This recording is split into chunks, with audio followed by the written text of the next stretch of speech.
Hello and a warm welcome to Diaspora Network, the program where we celebrate Nigerians making remarkable strides around the world.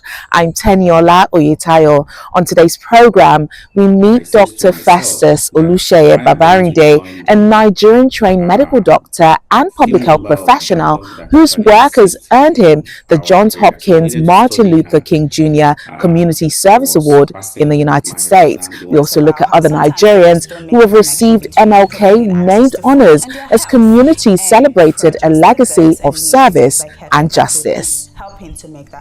But first, here's a look at what's making headlines across the global Nigerian community. British Nigerian actress Wunmi Mosaku has earned her first ever Academy Award nomination, landing a nod for Best Supporting Actress. The 39-year-old was recognized for her performance in the vampire drama Sinners, directed by Ryan Coogler. The nomination marks a milestone in Mosaku's career.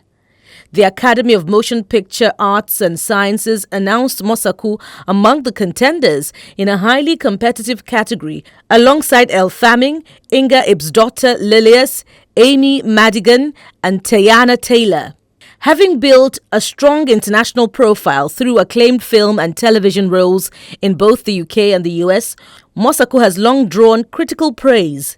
And this Oscar nomination stands out as the most significant recognition of her career to date.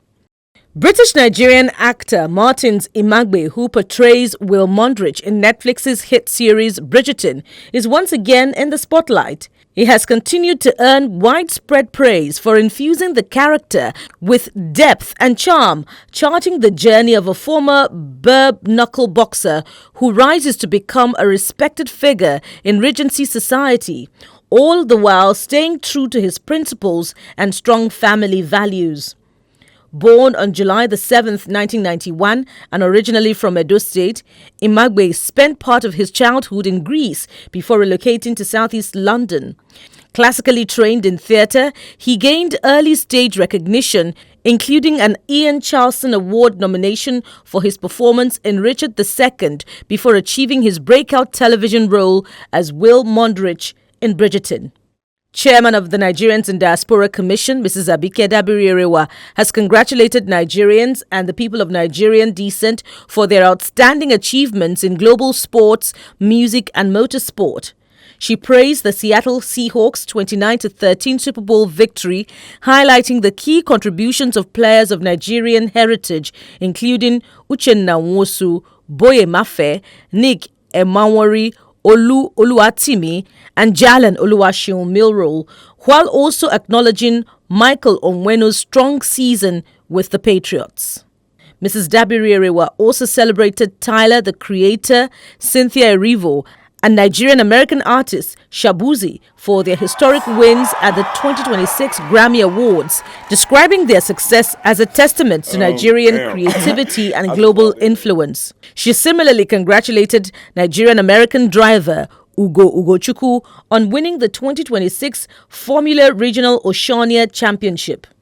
She urged Nigerians at home and abroad to embrace and celebrate diaspora excellence, noting that such achievements strengthen national unity and enhance Nigeria's global image. To our special report now, the legacy of Dr. Martin Luther King Jr. continues to inspire service, justice and community leadership around the world. Our special report this week looks at Nigerians in the United States who have been recognized through MLK named awards for their commitment to healthcare, equity, humanitarian work and grassroots impact. Now I would like to honor the two recipients whose volunteer organizations will receive a combined total of $10,000 to further their work. First is Festus Babarinde, Master of Public Health candidate, Johns Hopkins Bloomberg School of Public Health. Nigerian born doctor Festus Babarinde received the Martin Luther King Jr. Community Service Award at Johns Hopkins University's annual commemorative ceremony in Baltimore. The Igabora Primary Health Center and establishing the Concept Academy, which helps doctors prepare for the U.S. medical licensing exam. He provides free tutoring sessions to his colleagues and other students, and supports organizations like the Spinal Cord Injury Association of Nigeria and the BARD Concept Program, which he co-founded to improve the professional and personal well-being of doctors at the Federal Medical Center in Abeokuta, Nigeria. The recognition honors individuals whose work reflects Dr. King's ideals of equity, compassion, and justice. Dr. Babarinde has spent years serving vulnerable communities, mentoring aspiring doctors, and helping to expand access to medical care. I know a lot of people have been celebrating me, to be very sincere, but I am seeing a very huge calling and responsibility lying ahead of me. You know, it's more or less like Dr. Martin Luther King is coming into my journey, tapping my shoulder, and reminding me that do not forget justice, equity, and love for humanity. So whatsoever that means, I do not know until I get to that part of my journey. I will remember this. So I was recognized for quite a lot of important things I've been doing. One of them is just the Concept Academy. Another one is BAD, which is Babarinde Association of Resident Doctor Concept. This is a concept that takes care of doctors at Federal Medical Center, Abeokuta to be precise. Then I've done quite a lot of projects, community outreaches and the likes in Nigeria when I was there. So they put all this together and they were just like, you need to be recognized. Other Nigerians have previously been recognized with the same award in past commemorations. Dr. Adeboyega Abdulkader, a neonatologist at Johns Hopkins Howard County Medical Center, was honored for long-standing community health missions in Nigeria and for supporting other doctors. Dr. Oluwabunmi Ogungbe, a cardiovascular researcher and assistant professor, was recognized for her work promoting preventive care and advancing food-based health interventions for underserved populations. These acknowledgements are part of a broader tradition of MLK-named accolades across the United States, celebrating community leadership and service. Our research project is called Thrive, and the major goal of our project is to improve DASH adherence among people who have high blood pressure or hypertension. DASH is dietary approaches to stop hypertension. We've got personalized dietitian coaching with Produce prescription. We've got a pharmacy and produce delivery component of it, pharmacy with the F. We've got a linkages to social resources with the understanding that people, as we try to address food access issues, people have other unmet social needs that we will screen for and try to connect them to those resources around them. It's really incredible hearing community members, potential participants talk to us about how sometimes they just don't make the connection between providing access to food and their health. And projects like this and initiatives like Healthcare by Food, it's helping to make that connection. At the University of Washington School of Medicine, MLK Day 2026 also recognized Dr. Adedeji Adeniyi. Born in Lagos and raised partly in Washington, he founded the Columbia PM&R Series, a nationally recognized mentorship program supporting students from underrepresented backgrounds pursuing medicine. Member, just like all of you. Meanwhile, Nigerian humanitarian and Rotarian Ijeoma Okoro has been named a recipient of the 2026 Martin Luther King Legacy Award for Global Leadership and Humanitarian Impact. The award recognizes her long-standing commitment to service through Rotary International, particularly her work advancing community development, education, and humanitarian initiatives across Nigeria. You can recognize fellow Rotary members and encourage them to keep up the good work. Now, more on this year's MLK Community Service Award recipient at Johns Hopkins University. Dr. Festus Babarinde is a Nigerian-trained medical doctor and public health professional whose work spans clinical care, health education, and community outreach across Nigeria and the diaspora. Growing up in Oyo State, Dr. Babarinde recalls a childhood medical emergency that nearly cost him his life, an experience that became a turning point. I think around 2001, 2002, I was very sick. In fact, everyone actually thought I would die. So I was rushed to General Hospital, that's in my hometown, that's Okeo. So I'm getting there, I think the doctor was not around or the doctor was busy. I was still quite young that time. And everyone was looking for my vein just to give me fluid. I was already dying. They could not find it on time. So I think it was a nurse that eventually got the vein for the intravenous line to be sighted. When I want to put it in quote, said of this, I said to myself that I am going to join the few number of doctors that actually exist in our area. So I needed to study hard. I was passing my exam, the ones I failed, but usually take them again. So I ended up doing my undergrad level at Ife Obafemi University before I used Cambridge level to enter University of Ibadan. So from there, my medical training also reinforced whatsoever desire I have already been harboring. I had quite a lot of community posting that really made me to be more grounded in community diagnosis and also community problem-oriented intervention. So I think all this being put together, the background, my exposure, favor me in becoming a doctor that I am today.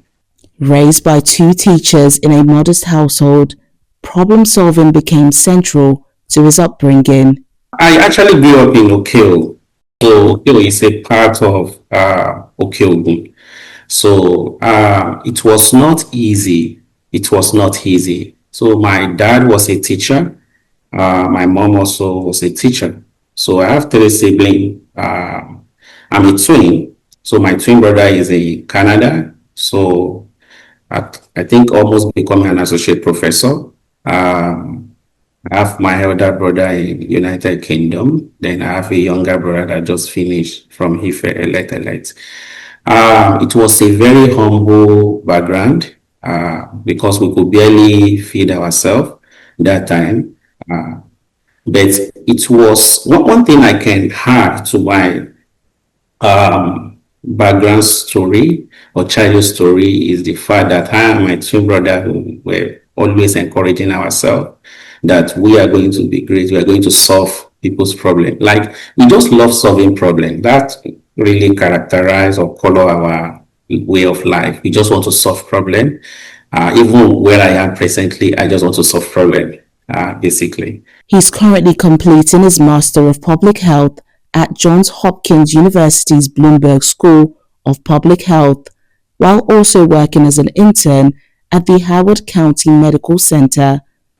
Well, it was not easy at the beginning of my movement to the United States, the change in policy, and me also having my wife pregnant, moving with me, my son, 4 years plus that time.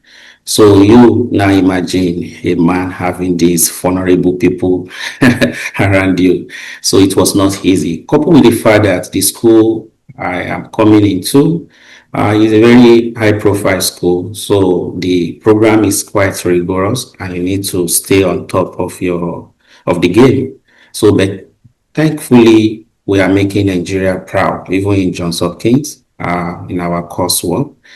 But all I can say is that all what I experienced, the just really showed me how adaptable I can be, and also my resilience with respect to the new environment and coming out strong.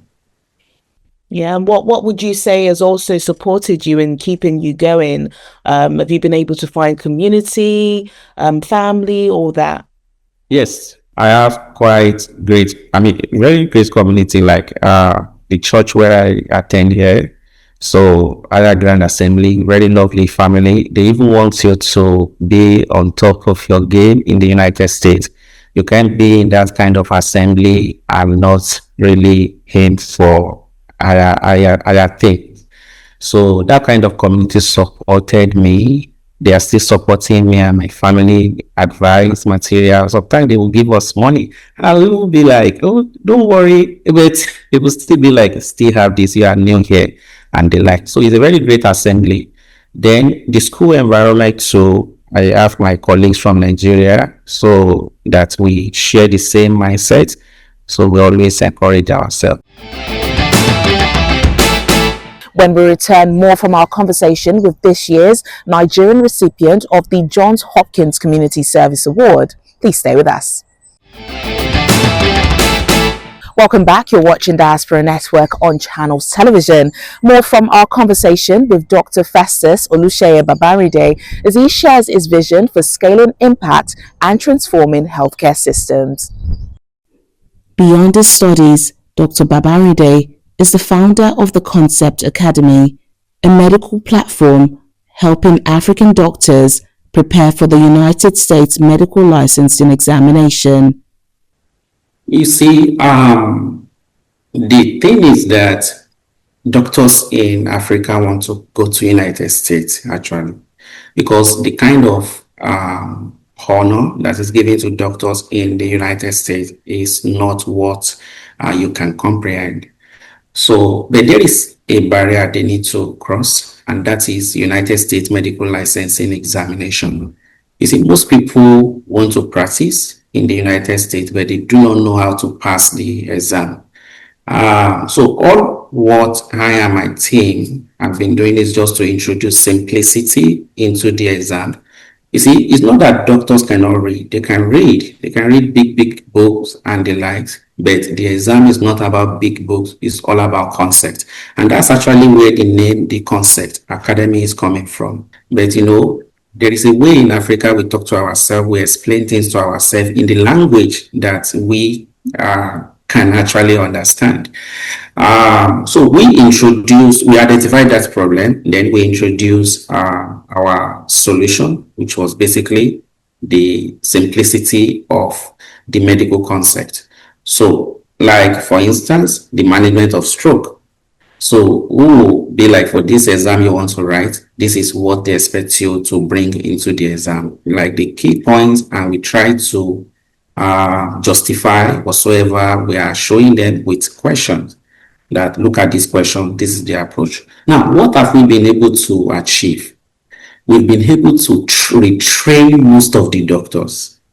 Like we have consultant professors coming to us, we train them, and we have been achieving quite a lot of testimony and great results with this approach. His commitment to underserved communities also stems from personal experience.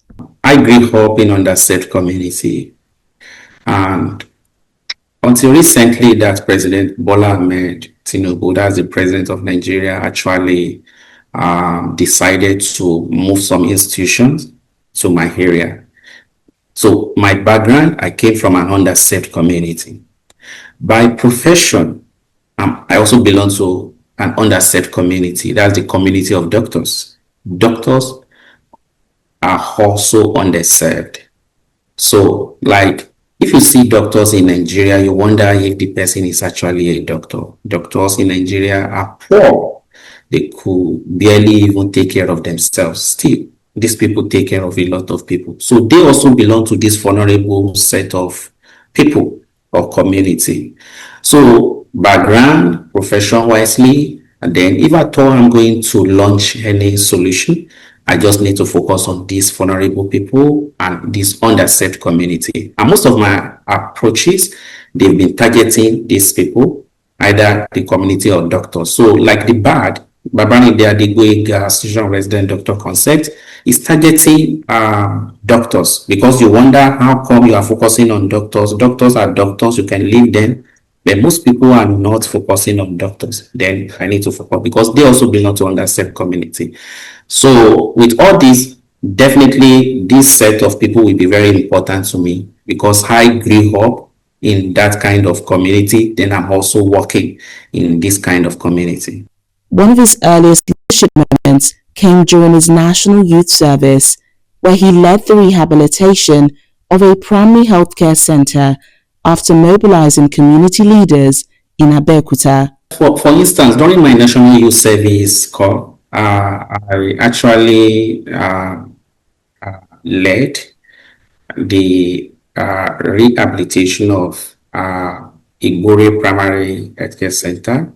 So during that, my youth service, we were saddled, some of us were saddled with the responsibility of going to the community, look for a problem to solve, to be solved.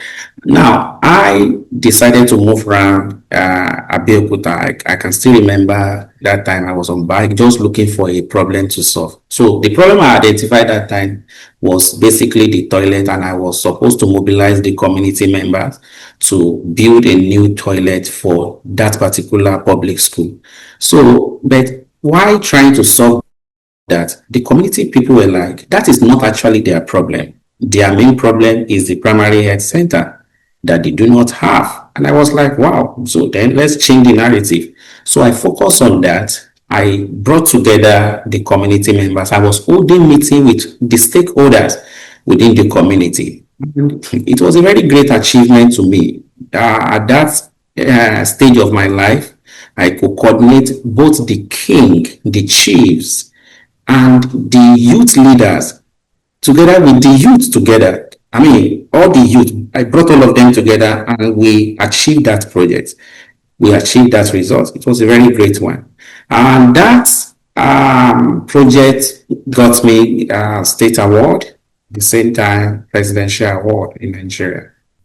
To Nigerians navigating exams, rejection, and uncertainty abroad, he says resilience is essential. Rejection is part of the journey to success. The earlier people understand that, the better it becomes.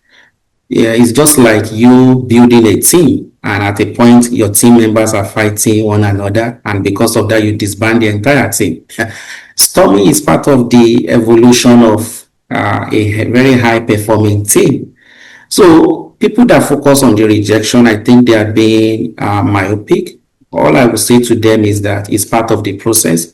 And most of the great leaders, men and women you've seen in this world, at a point they were they were rejected. Either in business, even in medicine. Ben Carson was at a point labeled a failure, but he ended up being a very great neurosurgeon.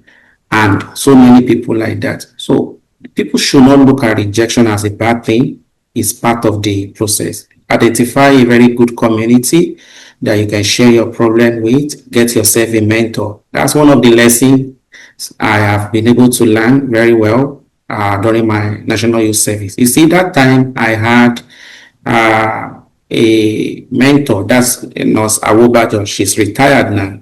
She mentored me into greatness.